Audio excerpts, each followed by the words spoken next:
Prime, podcast for curious mind.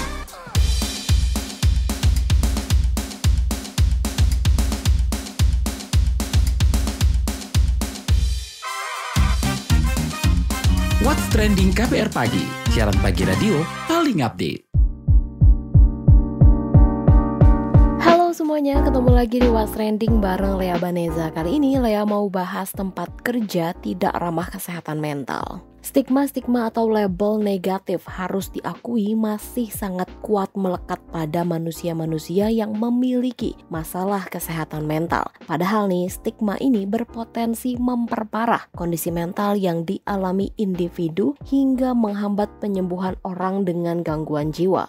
Individu yang terkena stigma di masyarakat itu sulit untuk berinteraksi. Bahkan kasus terburuk dapat menyebabkan seseorang berniat mengakhiri hidup. Karena itulah seorang dengan masalah kesehatan mental perlu mendapatkan dukungan dari lingkungan sekitar, begitu juga dari tempat kerja. Menurut World Health Organization (WHO), individu yang sehat secara mental adalah individu yang dapat menyadari setiap potensi yang ia miliki, mampu mengelola stres yang wajar, dapat bekerja secara produktif, serta mampu berperan dalam komunitasnya. Oleh karena itu, kesehatan mental merupakan hal yang sangat penting bagi kehidupan manusia.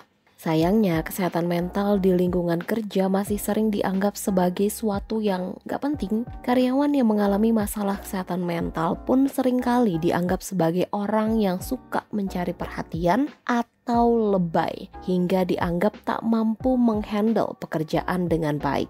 Nah, stigma-stigma ini membuat orang sulit membuka diri, kurangnya penerimaan juga mampu mempengaruhi performa kerjanya, kapabilitas, produktivitas, serta relasi dari karyawan. Nah, kita mau bahas ini tapi setelah komen netizen plus 62 berikut.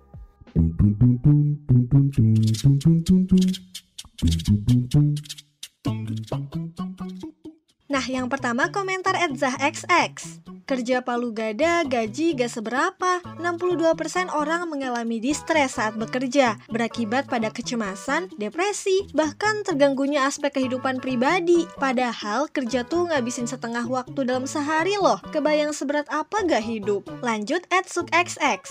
Selamanya mau kerja dimanapun akan terus-menerus menahan sakit hati. I know it for sure. Tapi kalau gak sesuai job desk dan gaji kecil bener-bener buat stres, ya udah mau gimana lagi. Sekarang fokus upgrade skill diri dan berdoa semoga dapat kerjaan yang layak, bisa dapat BPJS dan lain-lain. @rinxx. Aku kerja gak cari muka dengan atasan biar naik jabatan, karena emang gak ada jenjang karir di tempat kerja. Sekarang lagi belajar untuk gak baper dan sakit hati saat dievaluasi, atau ditegur saat bikin kesalahan dengan sesama pekerja. Lanjut @diaxx. Bener banget sih, sikap dan perilaku orang lain gak bisa kita kendalikan. Jadi pasti akan selalu ada yang bikin kita gak nyaman. Kalau kita terlalu memikirkan itu terus, malah kita sendiri yang capek dan tersiksa. Nah, komentar @saxx. Betul, makanya sebelum kerja, pastikan kalian juga punya support system yang baik juga. Ngefek banget, minimal ada satu sistem yang bisa menguatkan. Keluarga yang baik, kalau gak ada, cari teman yang baik. Kalau masih gak ada, cari sampai dapat. Nah, yang terakhir komentar @harxx. Kerja itu memang gak nyaman, makanya ada kompensasi namanya gaji. Tinggal seberapa mampu kita mengelola rasa ketidaknyamanan. Kalau memang sudah nyampe garis akhir, gak ada salahnya mulai cari tempat baru.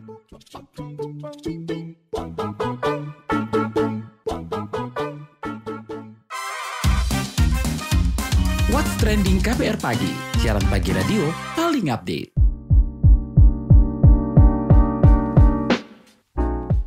Dokter yang bertugas di Dinkes Jakarta, Boni Medana Pahlevi, menjelaskan masalah kesehatan mental yang dialami warga Jakarta. Ia menegaskan bahwa data yang dimilikinya mestinya tidak dipandang sebagai hal sepele. Dalam 1 bulan terakhir nih, penduduk yang berusia 15 tahun ke atas itu mencapai 2,3 yang mengalami prevalensi masalah kesehatan jiwa. Dan juga ada 0,44% yang penduduk Jakarta melaporkan memiliki pikiran untuk mengakhiri hidupnya dalam periode yang sama. Walaupun angka ini kesannya 2,3, 0,44% terlihat lebih yang namanya Bisa kita bilang kalau misalnya masalah yang disampaikan kepada masyarakat itu, oh ternyata kecil, tapi tidak seperti itu membaca sebuah data yang terkait dengan kesehatan jiwa. Bahwa dengan kata lain ada sekitar 2 orang dari masyarakat usia 15 tahun dalam 100 penduduk itu ada 2 orang yang mengalami masalah kesehatan jiwa, dan kemudian ada sekitar hampir 1 orang setiap 100 penduduk yang istilahnya ingin memiliki pikiran untuk mengakhiri hidupnya. Nah, kita lihat lagi bahwa kalau misalnya di sini ada 10 juta penduduk DKI Jakarta, 0,44%-nya berarti sekitar bisa dikatakan ada 440 orang yang ingin mengakhiri hidupnya. Dengan kata lain itu bukan angka yang kecil, itu adalah angka yang cukup besar di mana di masyarakat di DKI Jakarta. Bahwa di sini kita sebagai dinas kesehatan juga melakukan aspek-aspek pencegahan ataupun dalam bahasa kesehatannya itu upaya Pemprov DKI meliputi promotif, preventif, kuratif, dan rehabilitatifnya. Di mana promotifnya seperti yang tadi kita telah tahu bahwa adanya edukasi-edukasi tentang kesehatan jiwa, penghapusan stigma negatif yang sering mengelilingi masyarakat ini harus kita hapuskan melalui promotif. Dan preventifnya mendeteksi dini melalui screening kesehatan dengan platform e-Jiwa. Dan e-Jiwa itu sendiri udah dapat hak ciptanya dan diakui oleh Organisasi Kesehatan Dunia bahwa siapapun bisa menggunakan aplikasi ini kapan saja dengan menggunakan, bila saya tidak salah, e-Jiwa itu menggunakan SRQ29, di mana di situ kita akan bisa melihat ataupun menilai tentang pertama adalah gangguan mental emosional, depresi ansietas, kemudian ada pemakaian zat psikoaktif atau psikotropika, yang ketiga keinginan untuk gejala psikosis, yang keempat adalah PTSD. Nah, untuk implementasinya bahwa di sini e-Jiwa telah berkembang dan dapat diakses oleh siapa saja di DKI Jakarta dan kapan saja tanpa perlu datang ke fasilitas kesehatan, dan hasilnya langsung menunjukkan kepada penggunanya dan diberikan rekomendasi apabila diperlukan sebuah konsultasi lebih lanjut dengan tenaga kesehatan profesional dalam penggunaan e-Jiwa ini. Ketua Perhimpunan Jiwa Sehat Salwa Paramita menjabarkan stigma yang dihadapi individu yang mengalami masalah kesehatan mental di tempat kerja. Padahal mereka masih dapat bekerja dengan baik dan produktif. Seperti apa? Ini dia penuturannya. Terus mungkin banyak pertanyaan-pertanyaan, wah kalau saya burnout di kerjaan, apakah itu saya menjadi disabilitas? Pada dasarnya menggambarkan pengalaman disabilitas mental itu, menggambarkan pengalaman disabilitas dan pembatasan partisipasi yang dialami orang dengan masalah kejiwaan, masalah kesehatan jiwa. Nah, mengapa tadi saya menanyakan, apakah ketika burnout di kerjaan, apakah otomatis menjadi disabilitas mental gitu? Tidak gitu ya, karena tidak semua orang yang mengalami masalah kesehatan jiwa menjadi penyandang disabilitas. Ada namanya ODMK, orang dengan masalah kejiwaan. Ini tuh sebenarnya undang-undang kesehatan jiwa itu sudah tidak dipakai gitu. Kenapa? Karena sekarang ada omnibus undang-undang kesehatan, di mana urusan kesehatan jiwa ini jadi satu di dalam undang-undang kesehatan. Bahasanya itu bukan ODMK lagi, namun bahasanya adalah orang berpotensi kalau nggak salah ya. Tidak semua orang yang mengalami masalah kesehatan jiwa menjadi penyandang disabilitas. Kondisi tersebut, apa yang dimaksud penyandang disabilitas adalah membutuhkan cukup waktu yang lama. Lama dalam artian bukan saat putus cinta saja, bukan saat burnout aja, tapi itu lama. Bisa jadi burnout adalah memicu kedisabilitasan mental. Contohnya burnout jadi depresi yang berkepanjangan berbulan-bulan, dan kita jadi memiliki keterbatasan untuk melakukan sesuatu gitu. Ini tuh bersifat episodik. Saya adalah penyandang disabilitas mental, saya bipolar disorder. Kalau bipolar disorder itu kadang memang ada poin di mana dia baik-baik saja, seperti manusia pada umumnya, seperti teman-teman non-disabilitas gitu. Tapi ada juga di titik saya relapse gitu, tidak bisa melakukan apa-apa, memiliki keterbatasan seperti itu. Contoh-contoh masalah kesehatan jiwa yang bisa menimbulkan kondisi disabilitas antara lain skizofrenia, mesti nggak asing ya, skizofrenia, bipolar, saya sendiri, depresi, ansietas, personality disorder, dan banyak lagi gitu. Namun yang saya tekankan di sini, ketika udah baca ini, wah iya saya depresi, wah saya jangan-jangan disabilitas mental. No, jangan teman-teman self-diagnose gitu ya. Kita membutuhkan diagnosis yang teman-teman carilah pertolongan gitu. Kalau tadi kayaknya udah didata ya dari Riskesdas gitu, berapa sih jumlahnya? Ini nggak usah diulang ya, tapi pada intinya 1 dari 4 orang di dunia ini akan mengalami gangguan kejiwaan atau neurologis pada suatu saat dalam hidup mereka. meskipun gangguan kejiwaan umum terjadi, tingkat beratnya tuh bervariasi gitu. Kalau teman-teman lihat mungkin teman-teman skizofrenia tuh lebih, kalau di teman-teman yang nggak ngerti, misalnya belum ngerti, mesti wah lebih awam, lebih membahayakan. Tidak juga gitu. Tapi memang bervariasi tergantung tingkat beratnya. Di skizofrenia pun ada tingkatannya gitu. Sekitar 1 dari 25 orang dewasa mengalami gangguan jiwa serius setiap tahun gitu. Perempuan, kalau kata National Institute of Mental Health Amerika, perempuan lebih mungkin mengalami gangguan jiwa daripada pria. Ini tuh bisa dialami oleh siapa saja, sama-sama umum terjadi pada perempuan dan laki-laki, kelompok etnis apapun gitu ya. Gejalanya biasa 16-30. Biasanya pria cenderung lebih awal munculnya daripada perempuan gitu. Skizofrenia jarang dimulai selama masa kanak-kanak atau setelah usia 45 tahun. Dengan dukungan yang tepat, saya ingin mengatakan dengan dukungan yang tepat, penyandang disabilitas psikososial, mental psikososial, apapun diagnosisnya bisa hidup seperti biasa dan berpartisipasi di masyarakat. Ada suatu penelitian gitu ya dari Sakarnas gitu, penyandang disabilitas laki-laki maupun perempuan menghadapi berbagai macam bentuk diskriminasi dan stigmatisasi di kehidupan sehari-hari. Salah satunya apa? Di tempat kerja gitu. Akibat berbagai diskriminasi, partisipasi penyandang disabilitas usia produktif di pasar kerja masih kurang. Dari data ini seakan-akan memperkuat stigma bahwa penyandang disabilitas tidak dapat bekerja akibat keterbatasan personalnya. Hasil studi lain, yaitu dari Prakarsa 2022, menunjukkan bahwa perempuan disabilitas sulit mengakses lembaga perlindungan hukum di tempat kerja. Bullying, tidak ada waktu yang fleksibel, dan lain-lain. Layanan pengaduan juga menunjukkan belum sepenuhnya dapat diakses oleh disabilitas, terutama disabilitas rungu atau tuli, kita nyebutnya teman tuli, yang mana pengaduan lebih banyak disediakan dalam bentuk laporan panggilan telepon. Pun ada, cara pelaporannya belum aksesibel gitu. Saya disabilitas dianggap saya tidak mampu untuk bekerja. Saya dianggap tidak stabil dan sulit diandalkan. Stigma ini menjadikan saya sering terasingkan gitu. Kalau ada kerjaan, yang dikasih kesempatan yang non disabilitas dulu gitu. Si disabilitas mental nanti aja dia juga nggak mungkin bisa ngerjain kayak gitu. What's Trending KBR Pagi, siaran pagi radio paling update. Nah, apa aja sih masalah mental dari tempat kerja dan bagaimana nih orang-orang dengan masalah kesehatan mental diperlakukan? Kita obrolkan bareng peneliti bidang sosial The Indonesian Institute Center for Public Policy Research, Dewi Rahmawati Nur Aulia. Mbak Dewi, kemarin kan TII mengadakan diskusi memaknai Hari Kesehatan Mental dan advokasi nih hak penyandang disabilitas mental di tempat kerja. Apa aja sih Mbak masalah-masalah di tempat kerja yang mungkin jadi lokus sumber dari meningkatnya gangguan kesehatan mental manusia? Kami mencoba menjelaskan bahwa salah satu lokus dari sumber masalah kesehatan mental itu berada di tempat kerja ya.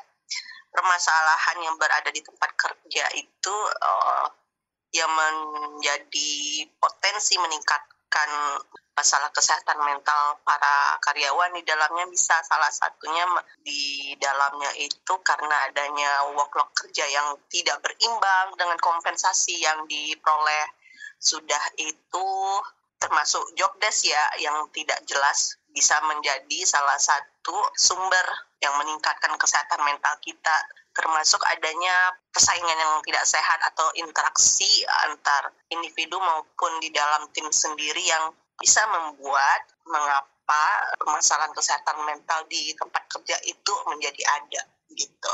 Gimana nih Mbak, orang-orang dengan masalah kesehatan mental ini dianggap di masyarakat kita, gimana juga mereka diperlakukan gitu? Jadi begini, kalau kita berbicara pada konteks kesehatan mental ya, di dalam undang-undang sendiri ada yang disebut dengan orang dengan gangguan jiwa. Itu adalah orang-orang yang artinya tuh mereka secara biopsikososial yang memang dirawat secara khusus, tidak hanya secara klinis, tetapi ada treatment-treatment yang diberikan baik itu secara psikologis maupun dirujuk dengan melalui proses rehabilitasi ya, DGJ. Tetapi dalam undang-undang yang lama juga sebelum adanya omnibus ke undang-undang kesehatan yang baru itu, kita ada yang dulu disebut dengan orang dengan masalah kejiwaan atau ODMK.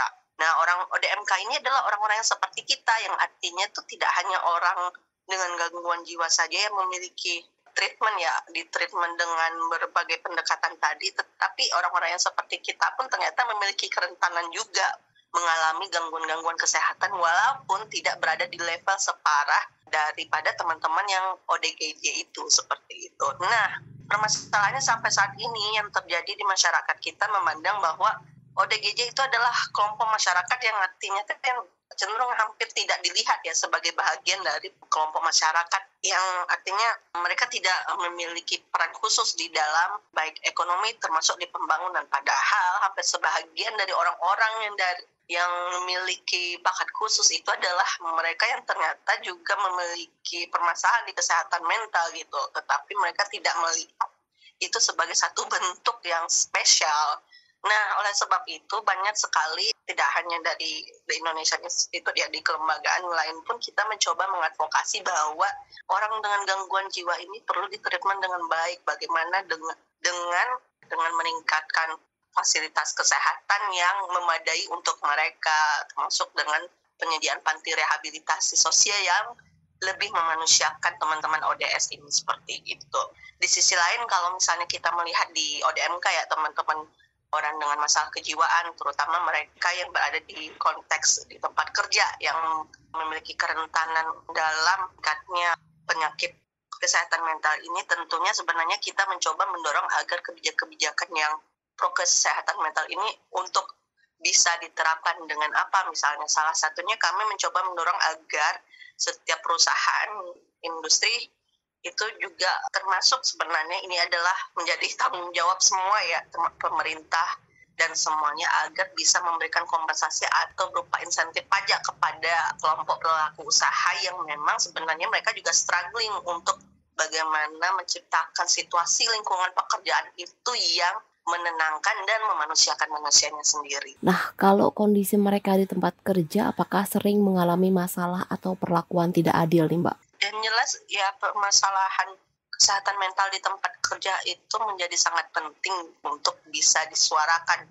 dimanapun, termasuk di media KBR, agar ini menjadi perhatian khusus. Mengapa saya mengatakan begitu? Ada konsekuensi ekonomi yang disebabkan oleh adanya penurunan produktivitas para karyawan yang disebabkan oleh kerentanan mereka untuk mengalami kesehatan mental ini, penyakit kesehatan mental ini. Kenapa mereka yang di tempat kerja cenderung akan mengalami permasalahan kesehatan mental itu 2 kali lipat dibanding yang lainnya? Karena sebenarnya lebih kepada konsekuensi dan tekanan yang dihadapi mereka dalam pekerjaan. Nah, kalau stigma-stigma yang melekat nih mungkin apa aja nih? Dan gimana dampaknya ke mereka?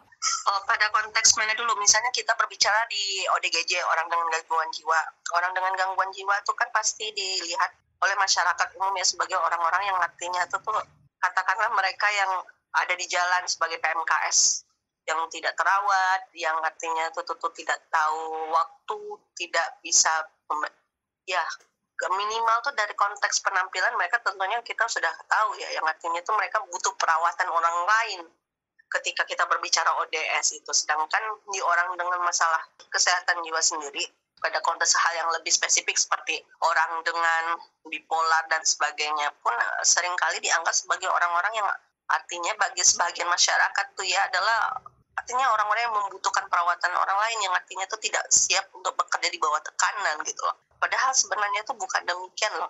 Mengapa mereka seperti itu? Karena mereka memiliki penyakit itu kan bukan sesuatu yang mereka inginkan. Yang artinya setiap masyarakat tuh harusnya memahami konteks bahwa situasi setiap individu itu adalah berbeda, dan setiap individu itu memiliki potensi yang tidak sama dengan orang lain. Seperti yang tadi sempat saya sampaikan ya, bahwa banyak orang besar-besar di dunia ini terlahir dari situasi-situasi khusus, misalnya kayak Mozart gitu ya, kayak musisi yang dulu yang kita kenal itu jenius, tetapi pada realitanya adalah mereka tuh memiliki satu situasi perawatan kesehatan mental yang pada akhirnya kita tahu orang-orang itu sebenarnya bukan orang yang tidak bisa melakukan suatu pekerjaan khusus, tetapi mereka yang memang pada konteks tertentu mereka ada sisi kelebihan yang ternyata di belakang itu mereka pun ada hal yang perlu ketahui bahwa hal tersebut tuh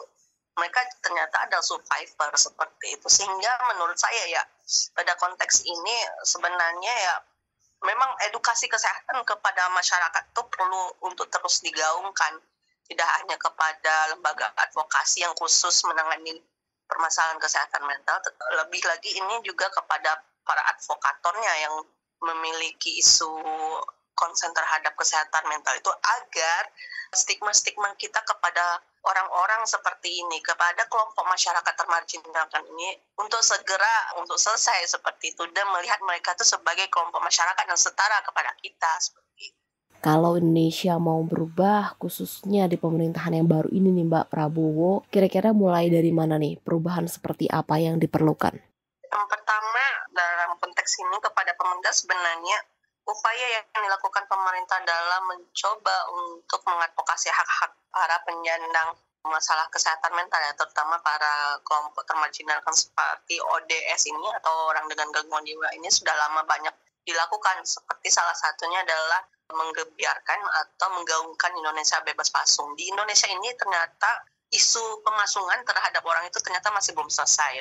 Oleh sebab itu ini penting untuk mempertanyakan kembali bagaimana komitmen pemerintah terhadap teman-teman yang sampai saat ini situasi pemasungan kita itu masih cukup tinggi, sehingga melalui Kementerian Sosial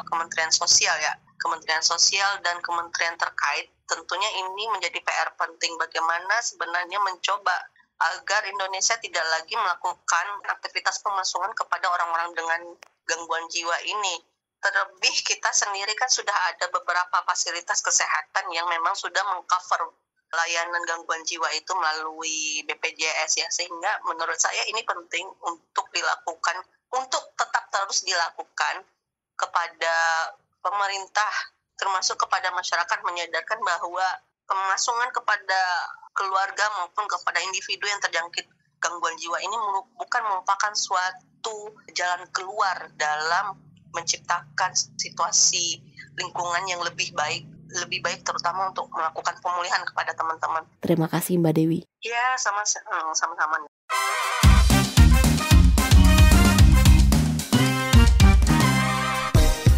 Newsbeat. Aktor Leonardo DiCaprio menyatakan dukungannya terhadap calon Presiden Amerika Serikat dari Partai Demokrat Kamala Harris. Dukungan diberikan sang aktor lantaran Kamala menyatakan keberanian dan komitmen menangani krisis iklim. Leonardo DiCaprio menganggap di zaman yang makin tua ini, permasalahan iklim adalah persoalan yang paling mendesak. Di sisi lain, Leonardo DiCaprio juga mengkritik pandangan-pandangan Donald Trump soal krisis iklim. Trump dianggap menjalankan pemerintahannya dengan kebijakan lingkungan yang longgar. Aktor berusia 49 tahun itu juga tak segan menyebut Trump sebagai tokoh yang kerap menolak fakta krisis iklim terjadi di bumi ini.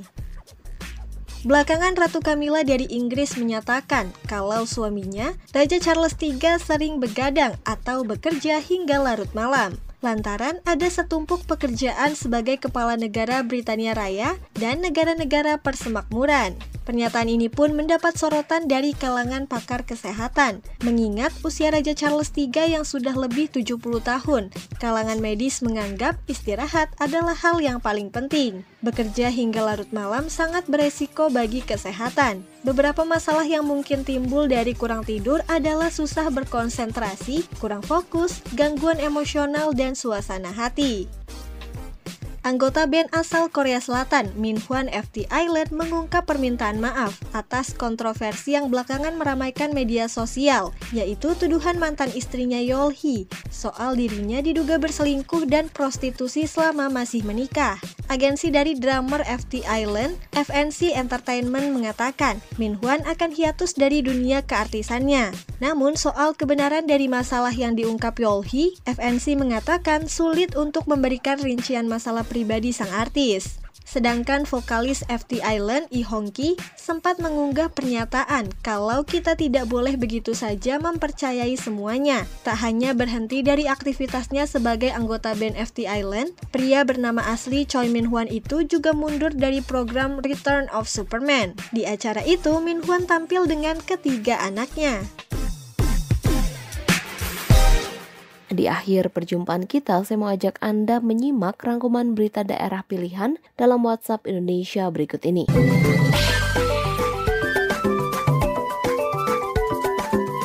WhatsApp Indonesia.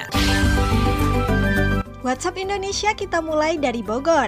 Taman Safari Indonesia TSI Cisarua Kabupaten Bogor, Jawa Barat memberlakukan 3 kelas tarif tiket masuk. Tarif tiket terbagi menjadi reguler, premium ekonomi, dan premium.